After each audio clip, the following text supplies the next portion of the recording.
అన్నా ఏం చెప్పు. ఇక్కడ ఏమైనా పని ఉంటే ఇవ్వండి అన్నా, చాలా ఇబ్బందిగా ఉందన్నా, ప్లీజ్ అన్నా. అయ్యో పిల్లోడు పాపం చాలా ఇబ్బందిలో ఉన్నట్టున్నాడే. సరే ఇక్కడ లాడ్లో పనంతా నువ్వే చూసుకోవాలి, చేస్తావా? సరే అన్నా, చాలా థ్యాంక్స్ అన్నా. పర్వాలేదు, బాగా చేసుకో. ఓకే.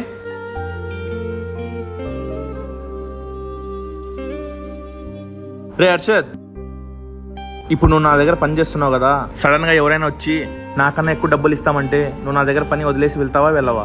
ఏందన్నా అంత మాట అన్నావు? నాకు తినేకి తిండి లేక ఆకిల్లో ఉన్నప్పుడు ఎవరు చూసుకోలేదన్నా. సమయానికి నా కడుపు నింపి నాకు ఒక జీవితాన్ని ఇచ్చావు. నువ్వు ఎప్పుడు నాకు గుండెల్లో ఉంటావన్నా. ఈ మాట అన్నావు, నువ్వు బాగా పని చేసుకుని బాగా ఉండరా, అది చాలు నాకు. ఇక్కడ ఎంత ఇస్తారు నీకు? అన్నా ఇక్కడ 10,000 ఇస్తారన్నా. అవునా, నీ కొత్తగా హోటల్ పెడుతున్నా, నా దగ్గర పని చేస్తావా? నీకు 20,000 ఇస్తా. లేదన్నా నేను రాలేను, సారీ. 20,000 బాగా ఆలోచించుకో ఒకసారి.